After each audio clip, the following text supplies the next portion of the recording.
कडू इथे आलेले आहे. आपण ते त्यांच्याकडे भाऊ तुम्ही इथे आला, हा शेतकऱ्याला मिळाला काय हा लहान गुन्हा नाही, आंतरराष्ट्रीय गुन्हा आहे, मानवी तस्करीचा गुन्हा आहे, रॅकेट आहे.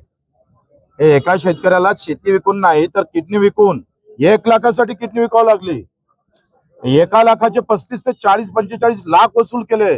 इथं थांबले नाही. सगळे आम्ही पाहतो त्यातले भाजपचे गुंडे आहे.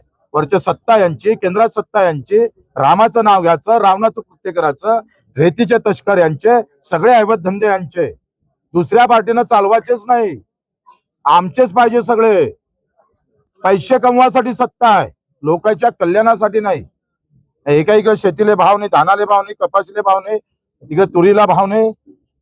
आणि सरकार आमचा मुख्यमंत्री झोपलाय मस्त. ना पालकमंत्र्यानं खबर घेतली, ना आमदारानं इथल्या. तो भांगडिया का मांगडिया कोणता, कीर्तिकुमार भांगडिया, मस्त पैसे आहेत घ्यायचं, पैसे कमवायचे, सामान्य माणसाचे पैसे घेऊन मतं घ्यायचे. लाज वाटली पाहिजे ना. का मानवी तस्करीचा गुन्हा दाखल झाला नाही? या सगळ्या संदर्भात अपहरणाचा गुन्हा का दाखल होत नाही? त्याचे पैसे कधी परत देणार आहे तुम्ही अवैध सावकाराकडून?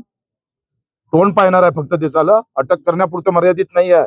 यासाठी स्वतंत्र समिती नेमली पाहिजे. पूर्ण महाराष्ट्रात नाही, देशभर अशी अवस्था आहे. मायक्रो फायनान्स वाले असन, फायनान्स वाले असन, कधी गाडी उचलून येतात वाले. पतसंस्था आता एका जणांना 10,000चे 40,000 वसूल. बोलाची भाषा आहे. बायकोले पाठव, नाहीतर मग वावर विक. धंदे लावले साले ना.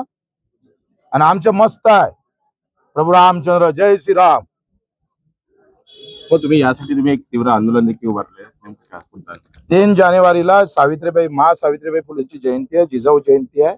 रोशनच्या घरापासून 8 वाजता आम्ही इथून निघणार, लॉंग मार्च काढणार तहसीलपर्यंत. मी ज्या मागण्या केल्या ते जर झालं नाही तर मग मोर्चाचं वळण गंभीर असू शकतं. ठाकरे, लोकशाही मराठी, चंद्रपूर.